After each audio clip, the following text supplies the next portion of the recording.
नमस्कार, मैं सुजाता शर्मा और आप इस समय जुड़ चुके हैं कमिंग भारत के साथ। तो हमारे साथ स्टूडियो में मौजूद हैं जाप पार्टी की महिला प्रकोष्ठ की अध्यक्ष, हज कमेटी की सदस्य गुलफिशा जबी उर्फ सुगम जी। नमस्कार मैम। नमस्कार मैम, मेरा पहला क्वेश्चन है आपसे। बाढ़, कोरोना, अन्य आपदाओं में पप्पू यादव जनता के पास जाते हैं, क्या मकसद है? मैं आपको एक बात ना स्पष्ट बता दें कि राष्ट्रीय अध्यक्ष पप्पू यादव जी, उनका आज से नहीं, वो मैं शायद 25 साल से मैं देख रही हूँ। वो चाहे जेल का सफ़र हो या रोड का सफ़र हो या वो कई बार सांसद बन चुके हैं, वो ना रहते हुए भी वो हमेशा जनता के बीच में जुड़े रहते हैं। और ये उनका ये नहीं है कि कोई दिखावा वाला काम वो करते हैं, उनकी अंदर आत्मा जो है उनका यही आवाज़ है। हम लोग 1-2 बार उनके साथ गए हैं इस सब चीज़ में, मतलब हम लोग थक जाते हैं, लेकिन वो ना काम करने में थकते हैं ना दिखावा करते हैं। वो कहते हैं कि मेरा जब तक ज़िंदगी है मैं समाज के साथ जुटा हूँ और जुटा रहूँगा, और अंतिम व्यक्ति तक वो पहुँचने का अपना काम करते हैं। और ये कोई नई चीज़ नहीं है, आप इससे पहले भी उठा के देख लें, वो दिल्ली में उनका था ये बंगला, मतलब 99% लोग मरीज उनके बंगला में रहते थे और इतनी सुविधाएं थी, खाने का, पैसे का, हॉस्पिटल का, मतलब सब दवा का, सब वो ये करते थे, वो जेल में रहते हुए भी। अब तो वो बाहर हैं, वो खुल के काम कर रहे हैं और उनकी यही तमन्ना है कि जब तक मैं जिंदा रहूं तब तक मैं लोगों के बीच में रहूं, उनके कामों में काम आऊँ, उनके बुरे वक्त में भी काम आऊँ। बाढ़, सुखाड़ हो, चिमकी बुखार हो या हो कोरोना, आपने देखा होगा कहीं पे जाप के राष्ट्रीय अध्यक्ष पीछे नहीं हटे और ना जिंदगी, उनके साथ जो टीम थी वो भी लगी रही और उनका जो अरमान था वो उनके साथ हम लोग चलते हैं, जनता के साथ चलेंगे, चाहे हमारा ज़िंदगी लास्ट मोमेंट तक जो भी हो। जाप पार्टी विधानसभा चुनाव में किस गठबंधन के साथ लड़ेगी? देखिए, ये मैं अभी अपने मुंह से कुछ नहीं कहूँगी, बातें चल रही है और लगता है इस महीने के लास्ट तक राष्ट्रीय अध्यक्ष के द्वारा वो अपना निर्णय लेंगे कि किसके साथ पार्टी ये करेगी। लेकिन एक चीज़ मैं बताना चाहती हूँ और मैं ख़ास के जनताओं को बताना चाहती हूँ, मैं गुजारिश करती हूँ जनताओं से, मैं किसी का पक्ष विपक्ष नहीं रख रही हूँ, लेकिन जनता को भी चाहिए, क्योंकि उन्होंने वोट देके हमें लाना है, वो वोट देके नेताओं को लाते हैं और नेता उन्हीं से छल करते हैं। आप देख लें कि हमेशा एक भी विधायक, एक भी एमएल ये आपको राज्यसभा मेंबर हो या आपको एमपी हो, कहीं पे भी आपने देखा, मैं जनता से पूछती हूँ, ये बात मैं जनताओं पे रखती हूँ कि कभी भी कोई नेता आपके बीच बुरे वक्त में आया नहीं। कौन आया? तो पप्पू यादव। तो हमारा एयरलाइंस हो ना हो, जनता का दिल जिस दिन चाह लिया, बिना एयरलाइंस के भी पप्पू यादव चाहेंगे तो जितनी सीट पे विजय हासिल करेंगे, क्योंकि वो दिखावे वाले नेता नहीं है। और मैं सभी के लिए रिक्वेस्ट करती हूँ कि जो अच्छा काम करे, चाहे वो किसी भी दल का हो, उसे जनता को सराहना चाहिए, क्योंकि जनता 5 साल सफ़र करती है, उनके भविष्य, उनके बच्चों का भविष्य खराब हो जाता है अगर गलत लोग चलाए। आप एग्जाम्पल ले लीजिए, घर में आप अगर किसी गार्जियन हमारा ख़राब निकल गया तो पूरी घर की जोग्राफिया खराब हो जाती है। उसी तरह हमारा विधायक हो या एमपी हो या जो भी हो, अगर वो सही हम चुनेंगे, 5 साल में एक बार तो चुनना है, सोच समझ के जनता चुने। मैं जनता से रिक्वेस्ट करती हूँ, चाहे वो किसी भी दल का, किसी भी जाति, किसी भी, चाहे अमीर गरीब कोई भी हो, जनता वो चुने जो आपके बीच में रहे। बिहार में चुनाव आपकी पार्टी किस मुद्दे पर लड़ेगी? हमारा मुद्दा तो स्पष्ट साफ है कि ना मुझे इच्छाएं हैं, ना मुझे अपनी तमन्नाएं हैं कि मुझे नेता बनना है, कि मुझे विधायक बनना है हमारे राष्ट्रीय अध्यक्ष को, कि हमें एमपी बनना है, एमएलए बनना है। वो कई बार एमपी बन रह चुके हैं, आपने देखा होगा। उन्होंने किसी चीज़ का हम लोग को फ़र्क नहीं पड़ता, हमारे राष्ट्रीय अध्यक्ष इस सब से कोई माने नहीं। उनका एक ही मुद्दा कि मैं आखिरी आदमी तक पहुंच के उनके समस्याओं को दूर करें, उनके भावनाओं को समझें, उनके सुख दुख में साथ दे। आज आप देख लीजिए ये कोरोना महामारी का आपने देखा अभी जो हाल है, अरे उसमें लोग कोरोना से ज़्यादा भयभीत वो उससे हो रहे हैं जो कि पेट में अनाज नहीं है, गरीबों के पास कोई विकल्प नहीं है, बड़ी बड़ी क्या बोले, मतलब ये समझ में हमें नहीं आता कोरोना क्या 6 बजे के बाद बंद हो जाता है। कोरोना क्या एजुकेशन के लिए बना है, छात्र बच्चों के लिए, ठीक है बच्चे ये रहे, अब बस बंद कर दिया, आप कोचिंग बंद कर दिए, आप मॉल बंद कर दिए, इससे क्या होगा, क्या फ़ायदा है। मैं तो ये बताना चाहती हूँ और गुजारिश करना चाहती हूँ कि अगर कोरोना है वाकई में तो आप लॉकडाउन करें ना बढ़िया से एकदम, या तो एक साइकिल भी नहीं चले तो सब बढ़िया से चले। बच्चों की पढ़ाई पर भी आफत आ गया है, एजुकेशन से सब मिलता है, आज जो हाल है वो आप देखते होंगे। इसलिए मैं इतना ही कहना चाहती हूँ कि अगर बंदी है तो अच्छे से हो, ये दिखावा वाला बंदी ना किया जाए। आपकी पार्टी विधानसभा चुनाव में महिलाओं को कितना टिकट देगी?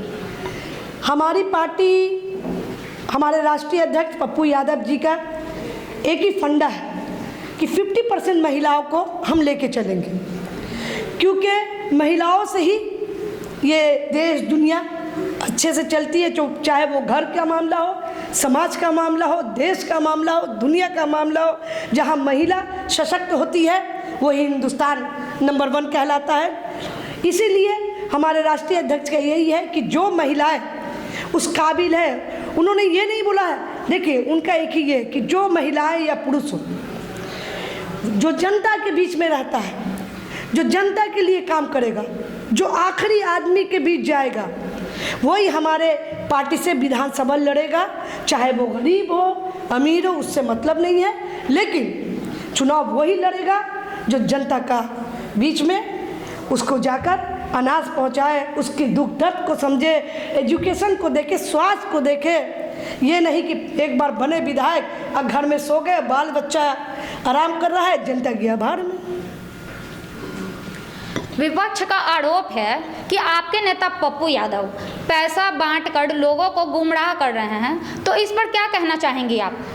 जी, ये तो विपक्ष को ही शर्म आना चाहिए एक बात के लिए कि आज किसके पास पैसा जा रहा है, गरीब के पास।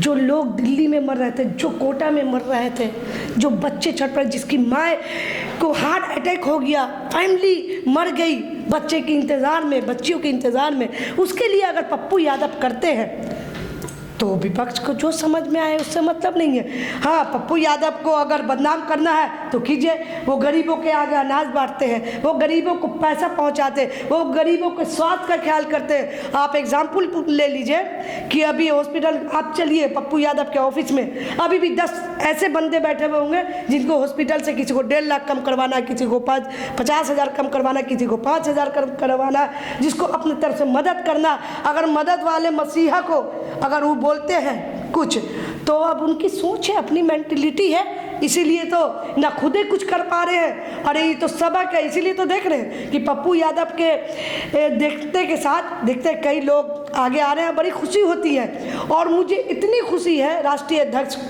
जो कर रहे हैं कि अल्लाह ताला ऊपर वाला ऐसी अगर 20 नेता पैदा हो गया ना, तो हमारा हिंदुस्तान जो पहले महान था इंशाअल्लाह वैसे महान हो जाएगा।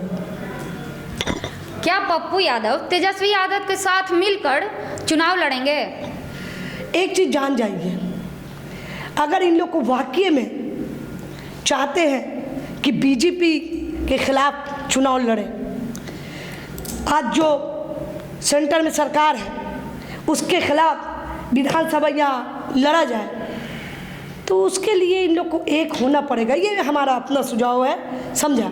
और अगर आप वाकई में हवा पानी दे रहे तो अलग वाली बात है, लेकिन अगर आपको एनडीए को पस्त करना है तो आप लोग जितने भी पार्टी उन लोग को एक होना पड़ेगा और मन साफ करना पड़ेगा। मन साफ कीजिएगा तभी कुछ कर सकते हैं। और इसीलिए सभी को एनडीए के खिलाफ अगर चुनाव लड़ रहे हैं तो सभी को एक साथ लड़ना चाहिए, मेरी अपनी विचार है। और नहीं तो फिर वही होगा जो हमेशा होता है, फिर जनता रोएगी। तो इसीलिए मैं जनता से गुजारिश करती हूँ, मैं वोटरों से गुजारिश करती हूँ कि आपका एक दिन का वोट आपको 5 साल के मुस्तकबिल को अच्छा या बुरा बनाता है। एक अच्छा अगर विधायक आप चुनते हैं ना, तो आपका शहर, आपका घर, आपका मोहल्ला, आपका बिहार बाहर हो जाएगा। इसीलिए अच्छी इंसान को चुनिए, चाहे लाइंस कोई करे ना करे, लेकिन नेता वो चुनिए पप्पू यादव जैसे जो मेहनती है उनको चुनिए, जो अच्छा काम कर रहा है। मैं बार बार यही बात बोलूँगी कि आप उसे ज़रूर चुनिए, वो किसी दल का हो, किसी जाति का हो, किसी भी धर्म से बिलोंग करता हो। ये जात पात की लड़ाई छोड़ के जब तक, और हमको लगता है इस बार युवा ना, और आपको मैं बता दूं, चाहे निर्दलीय इतना सीट लाएगा ना, ये भी आप जान जाए, क्योंकि बदलाव सबके दिमाग में है। ये कोरोना आया ना, सबको समझ, आज स्वास्थ्य का देखिए जो हाल है। मैं बताती हूँ कि वही हम जांच करवा, किट को बेचने के लिए लोग जिंदगी से खेल रहे हैं कि एक जगह मैंने जांच करवाया तो पॉजिटिव निकला, एक दिन बाद जांच करवाते हैं दूसरे जगह तो निगेटिव निकलता है। ये कौन सा मतलब बात है? स्वास्थ्य जाइए, वेंटिलेटर नहीं है, पीपी किट नहीं है, डॉक्टर सेफ नहीं है, प्रशासन सेफ नहीं है। जब प्रशासन, सरकार सेफ नहीं है, जब माननीय मुख्यमंत्री का कोरोना पॉजिटिव पाया जाएगा, तो हम जनता जो उनको लाती है, गरीब गुरबा कहाँ से सेफ है बताइए ना। आज बाढ़ में लोग चिमकी ओढ़कर, लोग है ना, एक फटा हुआ ये को ना, उनको खाने के लिए कोई पूछ रहा है, नहीं उनको अनाज के लिए पूछ रहे। यही एक शख्स है पप्पू यादव जी, राष्ट्रीय अध्यक्ष, कि इन्होंने जहाँ जहाँ नहीं जाना है, वो चाहे ट्रैक्टर से हो, अपनी ज़िंदगी पे जान देकर भी इन्होंने हर जगह पहुँचने का काम किया, उनके टीम ने पहुँचने का काम किया और सबको जहाँ तक हो सका मदद देने की काम की है। इसीलिए मैं बार बार एक ही बात बोलूँगी कि जिस दिन हमारी जनता सजग होगी ना, तो इन लोग का इस बार सफाया है और इस बार बहुत नया चेहरा आएगा। और जो काम किया, क्योंकि लोग भी अभी परेशान है, तरह इमाम है, कोरोना से ज़्यादा भुखमरी से परेशान है, मिडिल क्लास तो रोड पे आ गए। आज जाइए बड़े बड़े मॉल, बड़े बड़े दुकान में 2 ग्राहक नहीं है, दुकान बंद हो चुकी है। आप एग्जाम्पल में खेतान मार्केट ले लीजिए, पटना मार्केट, लोग कह रहे हैं जिन किराए में है कि हमारे पास किराया नहीं, लीजिए आप चाबी ले लीजिए, इसमें जितना सामान है वो रख लीजिए।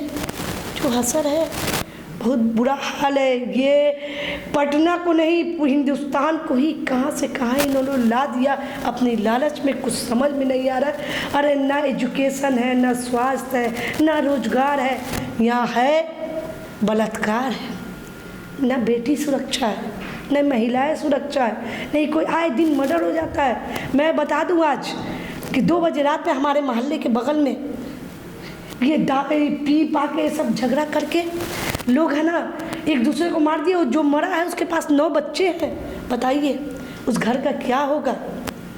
ये कहाँ समाज जा रही है? क्योंकि आपने प्रशासन को लगा दिया है झूठ मूठ, कोरोना कोरोना ये वो। प्रशासन तो अब 2 ही चीज़ में लग गई है, हिंदू मुस्लिम सिख ईसाई, पर्व मुहर्रम चालीसवां दशहरा, इसमें लग गया प्रशासन। बेचारा प्रशासन भी परेशान है, कोरोना से त्रासित हो गया, उनके बच्चे परेशान हैं, डॉक्टर परेशान है। किसको अच्छा रखे हुए यहाँ पे? बस नेता है कि कुछ नेता है ठाट बाट से अपनी ज़िंदगी गुजार रहे हैं।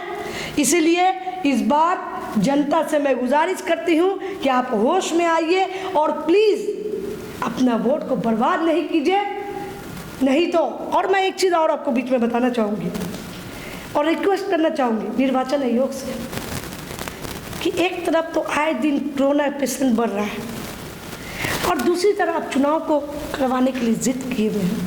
ये कहाँ का इंसाफ है? अरे हम तो कहते हैं कि अविलंब राष्ट्रपति शासन लागू होना चाहिए, कर्फ्यू हो जाना चाहिए, गरीब और गुरबा के अकाउंट में कम से कम 10-10 हज़ार महीना आप भेजिए। पैसे की कमी है, आपदा के नाम पे पैसा आप लूट के रखे वो चुनाव में आप खर्चा करेंगे। एक दिन के विधानसभा सत्र में आप करोड़ों अरबों रुपया खर्चा कर देते हैं और गरीब गुरबा जो मर रहा है इस कोरोना के नाम पे, कोरोना की वजह से, उसे आप मदद नहीं करें, ना अनाज पहुंच रहा है, नहीं आप देखिए आपको कोशिश किया जाता है। कम से कम गरीब गुरबा मिडिल क्लास के अकाउंट में 10-10 हज़ार रुपया अविलंब इस सरकार को डालना चाहिए, समझना चाहिए ये क्या कर रही है सरकार, यही वक्त है। अरे ऊपर वाले से डरिए और चुनाव ना हो। मैं इसके लिए बार बार रिक्वेस्ट कर रही हूँ कि चुनाव नहीं करवा जाए, आज नहीं हो 6 महीना बाद होगा। जो अच्छा करेंगे वो जीत के आएंगे, किस चीज़ का आपको डर है? अगर मैंने मेहनत किया है, माननीय नीतीश जी ने अगर पूरी बिहार में मेहनत किया है, उन्होंने अच्छा किया, नीतीश कुमार हो, बिहार हो, बाहर हो किया है, तो आज भी आप जीतेंगे, 6 महीना बाद भी जीतेंगे। क्यों लोगों से आप खेल रहे, क्यों ज़िंदगी से आप खेल रहे? कोई आपका बड़ा बड़ा आदमी नहीं जाता वोट करने, गरीब गुरबा जाते हैं, तो आप तो उसके जान लेने के लिए तैयार हैं। इसीलिए वर्चुअल तो चुनाव भी वर्चुअल कराएंगे क्या? इसलिए मेरी पार्टी हम लोग मांग करते हैं कि चुनाव को आगे बढ़ाएं और ये बात समझे। मैं निर्वाचन आयोग से बोल रही हूँ और सभी दल को जाना चाहिए, एक लिखित देना चाहिए कि नहीं अभी चुनाव ना हो। जिसके दिल में हमदर्दी होगा ना, जनता के लिए प्यार होगा, जनता को के लिए उनके पास कुछ भी हमदर्दी हुआ ना, वो कभी नहीं चाहेंगे कि अभी चुनाव हो। अभी लग इस चुनाव को टाल के जब तक वैक्सीन नहीं निकल जाती है, वैक्सीन निकल जाए उसके बाद आपकी, ऐसे भी WHO का कहना है कि दिसंबर तक या शुरू 2021 में वैक्सीन निकल जाएगा, चुनाव हो, वैक्सीन निकल जाए, दवा निकल जाए। आज तो समझिए कोरोना के नाम पे लोग खरबपति बन गए कुछ, और गरीब गुरबा मिडिल क्लास आज उसके घर पे जाइए 2 रोटी कैसे खा रहा है, वो हम लोगों ने बहुत इससे देखा है। इसलिए सरकार को चाहिए कि खजाने की तो कमी नहीं है, रोड बनाते हैं, पुल पुलिया बना रहे हैं, टूट रहा है, उन्हीं लोग से बोल देना जो ऐसा काम करे, जो ठेकेदार है, जो ये लेते हैं आपको, तो वही लोग कुछ मदद कर दे। और पैसा इतना आया है, अरे आपको तो 10-10 हज़ार देने में हर महीने दे देते, तब लगता। केजरीवाल का देखिए ना, नहीं देखिए मैं किसी दल की बात नहीं करती, लेकिन मैं केजरीवाल के कामों को हम लोग सराहते हैं। आज वो हर के घर पे ऑक्सीजन, डॉक्टर्स का सब इंतज़ाम करें। क्या बिहार में ऐसा नहीं हो सकता है? एक PMCH जो बिहार का एक नामी है, उसके बद से बदतर हाल है। NMCH आके देखिए, गुरु गोविंद सिंह हॉस्पिटल देखिए, एम्स देखिए, जहाँ मरीज रात में रो रहे हैं। यही पप्पू यादव को मैंने देखा है, यही राष्ट्रीय अध्यक्ष को, कि रात में भी खुद जाके वो एडमिट करवा रहे हैं लोगों को। अगर स्वास्थ्य मंत्री तक आपका पैरवी है तो एक्ट होगा, वहाँ एडमिशन हो जाता है, ले लेता है डॉक्टर। नहीं तो न बेड है, न किट्स है, न इंतज़ाम है। स्वास्थ्य पे ध्यान दीजिए, अभी चुनाव पे ध्यान नहीं दीजिए। रोड पुल पुलिया बनाएंगे, स्वास्थ्य पे कुछ काम नहीं कीजिएगा, है ना? इसलिए अभी भी वक्त है। मैं गुजारिश करती हूँ, और खास के क्योंकि माननीय नीतीश जी कुछ अच्छा काम किया और करते हैं, मैं उनसे गुजारिश करती हूँ कि अभी जो मिडिल क्लास और गरीब गुरबा के हालात ख़राब हैं, उन पे ध्यान दें, चुनाव को आगे बढ़वाएं, और सब दल जाकर निर्वाचन आयोग से रिक्वेस्ट करके इस चुनाव को आगे बढ़ाना चाहिए। यही मेरी एक गुजारिश है, यही मेरा कहना है। आपने देखा और सुना कि गुलफिसा जबी जी ने क्या कहा इलेक्शन को लेकर, कोरोना को लेकर। तो इस बार देखते हैं कि बिहार की जनता जाप को कितना पसंद करती है। तो ऐसे ही तमाम खबरों के लिए बने रहे हमारे चैनल कमिंग भारत के साथ। और हाँ, अभी तक आपने हमारे चैनल को लाइक, सब्सक्राइब और शेयर नहीं किया है तो कर दें। धन्यवाद।